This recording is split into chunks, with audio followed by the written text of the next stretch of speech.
All right, what's the state of the creator economy right now? Mike, you're next to me. If you get to go first.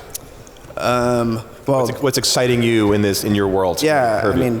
I mean, creators, technology has really revolutionized, obviously, how people create content and share it, whether it's music or visual art or any other type of medium. It's really democratized it so that literally anyone has a chance to have an impact on the world from their bedroom, from their basement, from wherever they are in the world. It's never been harder, but it's also never been easier. Yep, very cool. In the producing world, what are you seeing? It's exciting that there's always something new. You never know what's going to happen, and the biggest artist in the world might be right around the corner. Wow. And as a with TikTok, you kind of run the super highway for all this. Yeah. As a platform.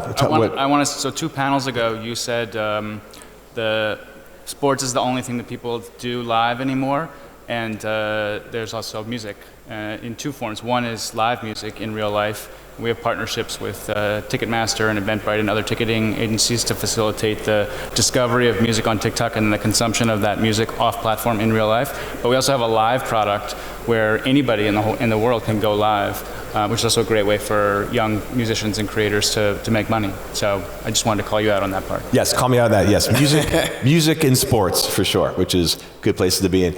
Emily, as a filmmaker and artist, what is kind of catching your attention these days? Well, I think we're seeing a lot of original IPs not being funded right now, and sort of big corporations in Hollywood taking less risks. But things to be optimistic for are that AI, for example, is driving lower the cost of production, and like communities and sort of like governance and technologies like blockchain can lead to creator-owned IP, which are all things that contribute to democratizing sort of the role of the producer and just content creation in general. So I think there's, equally, it's like a changing time, right? And artists in a way are entrepreneurs now, which is really great. Are you using AI with your production? Absolutely. Give me some concrete examples. Well, last year we directed one of Linkin Park's music videos, which was one of the first major music videos to use AI, and we certainly use it with certain parts of our anime production as well. Wow. And I think there's the Chinese models are getting really good now, so I think we're getting close to where we can actually create really compelling visual stories with just AI, but we're not there yet, but we're getting close. Wow, Mike, if you were starting out in the music business today, what would you do differently than when you first got your start? I think if I were starting today, I would do a different version of what I originally did, which was when you're first starting, and it doesn't matter if it's now or then, you kind of have to know how to do everything. You have to know how to make your music, you have to know how to promote yourself, and book your shows and all the other things that come along with it. But now there are a lot more different avenues available to young creators. So I would just say it's like master all mediums that you can. It's really like it kind of gamifies the whole experience in a way that was very attractive to me as a young person. And I think in today's world that attractiveness is even stronger because of how much more enabled you are with technology. Wow. So what do you all think? Like, is this technology, is it making the creative process easier, or is it adding so many options, so many other things to do, it's actually making creativity harder? What do you all think? I mean, I think and that debate and argue, and I'm sure there's all different ideas from this. Yeah, it's definitely going to be different for each of us. Yeah. I think for me, when computer-based recording became a thing that was available to, like most musicians, it was like it simultaneously made everything much easier, but also because you have all of these options that you didn't have before, you could sort of endlessly tinker around with just, at some point you have to commit. Yeah. So it's kind of like, it's a double-edged sword. I would say though, ultimately technology's enabled us to do things a lot more quickly and a lot more easily, and now it's democratized it so that, like I said before, like anyone, literally anybody, anywhere in the world can make a massive contribution to the world in a very short amount of time. Wow. Do you agree with that? Disagree? I agree. I think it's easier than ever to enter the signal flow. All a kid needs is a little laptop in his bedroom, and especially now with the social media platforms, the people get to choose what they want to listen to. You know, it's not as force-fed to them as it was before when, you know, the model was you have to sign to the label if you want to get heard. You're going to be on radio if you're with the label, if you're lucky. Yep. Now, Yeah, I certainly agree. I spent the early part of my career running independent record labels, and I was telling these guys backstage, you know, we'd have to spend $30,000 booking a studio for a weekend and pay, you know, mixing engineers and pay mastering people and then manufacture CDs and then pay for distribution. And all of these costs have completely disappeared, which is generally great for creativity. And I think TikTok has some very special tools that allow for that, sort of foster that creativity. At the same time, this lowering of barriers on content creation means that there's just an awful lot of stuff out there. And in that scenario, what becomes most important is discovery. And I think that TikTok is, by a substantial margin, best in class when it comes to driving discovery of new music. We commissioned a report in 2023 on how music operates on TikTok, and one thing we learned was that relative to other platforms, TikTok users are twice as likely to discover music. 60% of TikTok users pay for music subscription, which is not the case on other platforms. So there's lots of instances where, again, you have this like unlimited capacity for creativity, but if that can't find a home to find the right user at the right time, then it's for naught. And I think TikTok is leading the charge in that regard. That's great. That's a great point. I was going to bring that up too, because just as technology is making it so much easier to produce, you don't need a $30,000 studio. It's also getting harder to get. Is such a flood of content. It's kind of like podcasting. Like I saw a great cartoon once saying, like, I feel like everyone's podcasting and no one's listening. Right? There's so many podcasts out there. It's hard to stand out. It's hard to get discovered. We talk about like the absolute stars, but we don't talk about the hundreds of thousands of podcasts that don't get listens. How do you all, as artists and producers, stand out? And Isaac, what advice do you have being with TikTok to get discovered? You want me to go first? Anyone, yeah. Okay, sure. I mean, the part of the magic of TikTok is that the algorithm will find the right home for any video, music related or otherwise. So there's no gaming that has to be done. I think the thing that works best consistently over time, and we see there's lots of stories of artists being sort of discovered or finding success. Some of them are mainstream artists, everyday names like Doja Cat and Olivia Rodrigo, but also here in Dubai, internationally, there are people around the world who are creating music and who are becoming successful and building real careers. They don't do that because they did some special trick. They did it because they followed their creativity and the music found the right home. Very cool. Emily, how do you stand out in this noisy world? I think bouncing off of what Isaac was saying, nowadays, especially with the proliferation of just content saturation in general, it's really the quality that stands out. And within filmmaking, I think it's storytelling. Obviously, you know, there's some kind of technical skill involved about how beautiful the image is, but really at the root of it is just powerful storytelling. And you know, even nowadays, when you hear about a really good movie that somebody watched or a really good TV show, it typically still spreads through word of mouth, and that's not something that any algorithm can change for you, and it stands out because it's good. So skill and quality are what you need. And to add to what Emily and Isaac were saying, what cuts through to me as a producer when I'm looking for new talent is originality. In a world where everybody, you know, is trying to fit in, and there are the lesser amount of people that take the risks, and that to me is always what cuts through.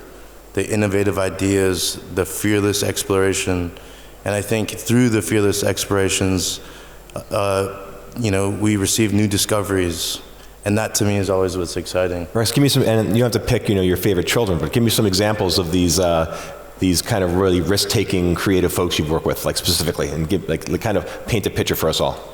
Well, I was explaining it to, I was telling Isaac and Emily backstage that when this was actually 10 years ago, I was telling my mom, I said, Mom, me and my friends we're kind of developing a new sound with this artist, and he doesn't have any music out yet, but he's very special, and it feels like the world doesn't have it yet, and once it does, they'll never be able to unsee it. And I would borrow like $200 or $400 from my mom a week to get some, you know, money for chicken tenders and mozzarella sticks because we were just kids. And he was, that artist is Post Malone. No way. Yeah. Yep. And it was original. It was, it was folk music, but then it was hip hop, and it was just a mix of things, because we're multi-dimensional beings. We're not these one-sided things. And I feel like a lot of the time, I don't want to say the industry, but it's really, we're rewarded for kind of being funneled into a thing, if that makes sense. Wow, Mike, how did you guys first get discovered at Incubus? What was the big break? And I'm sure there was a lot of grinding and a lot of playing to empty rooms. Yeah, I mean, we just did it because we loved doing it. It was like we were always having the most fun, and I think that's what drove everything. And I think our the joy that we were having with making the music and playing it was infectious, and people picked up on that. And I can't honestly say what it was. Like, there were always our shows were kind of always sold out. Yeah. As young kids even, and that just continued to grow over the years. I'm really thankful for that, because I know that doesn't really happen to most. So, but there was also a lot of grinding. I think we were talking about this backstage earlier. You have to put yourself in position for things to happen. If you don't take that first step of being in the place to begin with, nothing is going to happen. You have to be brave. I think that's just the biggest lesson that I could impart on any person doing anything. There are a lot of mediocrely talented people that achieve success, and you're like, how did that person figure? It's like they were probably just really brave. But if you're really brave and really talented too, that's kind of everything.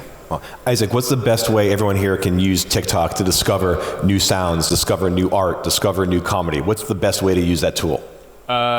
Open up the TikTok app and use it. It will do it on its own. That's the magic of TikTok. You don't have to do anything special. It's going to find my 81-year-old mother. I've been working for TikTok for almost 7 years, and it took me 6 years to get my mom to actually download the app. But within 15 minutes, she was like, "I love TikTok. I'm way into it." And she's obviously not into the same things that we. It's that good. Yeah. What is your mom? What is your mom into? What does she use? She was an artist for a million years, so she discovers all kinds of new art stuff. Wow. So where are we going with all this?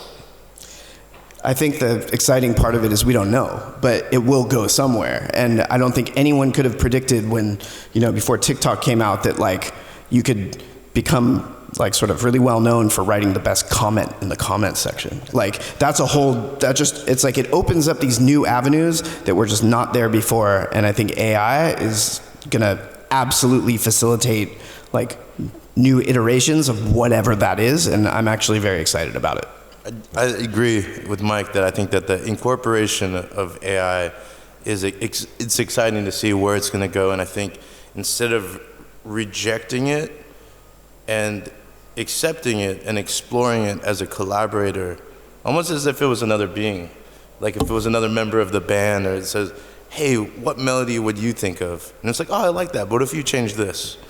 Instead of just, "No, you're not human, you can't." I think moving out of fear as opposed to childlike curiosity, would be limiting.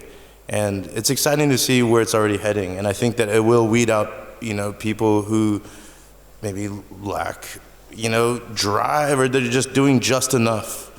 I think that people exploring it as a medium or as a color in the palette, that we'll be discovering a lot of new, exciting music as well. So you see it as a tool, not as AI write the song, but it's of course, AI be a pocket producer or a pocket. That will be happening too. It's already happening. People are generating music, but I do think that there's just as a listener, because what's funny about music is we're all consumers everywhere. It's for always, forever. Yeah. Even the greatest musicians, everybody is a consumer of music. And I think that part of the experience of music, at least maybe even on a subconscious level, is when you hear a song, you're like, whoa, what did they go through? Or what, caused them to write this? Even if it's on a subconscious level, you're thinking about it. And if it's just generated and it's just for money, I think that the intention always translates.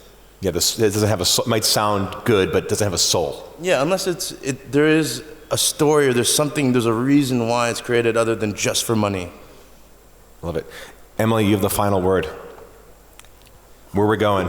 Well, I think that it's wonderful that we live in an age now where our imagination and the emotions that we feel can so easily be translated into reality via technologies like AI, whether you're doing filmmaking or using it to help you create music or even gaming and other forms of art. So I'm just excited to embrace it with curiosity and see where new paradigms and genres of art are created by this. Cool. We're going to have the same panel a year from now, and we're going to have all these new insights and probably new music and new art, except for me, and we'll be all set. We can change that. Yes, let's do it. We don't want that. Well, Emily, Isaac, Rex, Mike, thank you so much. Thank you for all your attention. Thank you, Appreciate Steve. it. Thanks, everybody.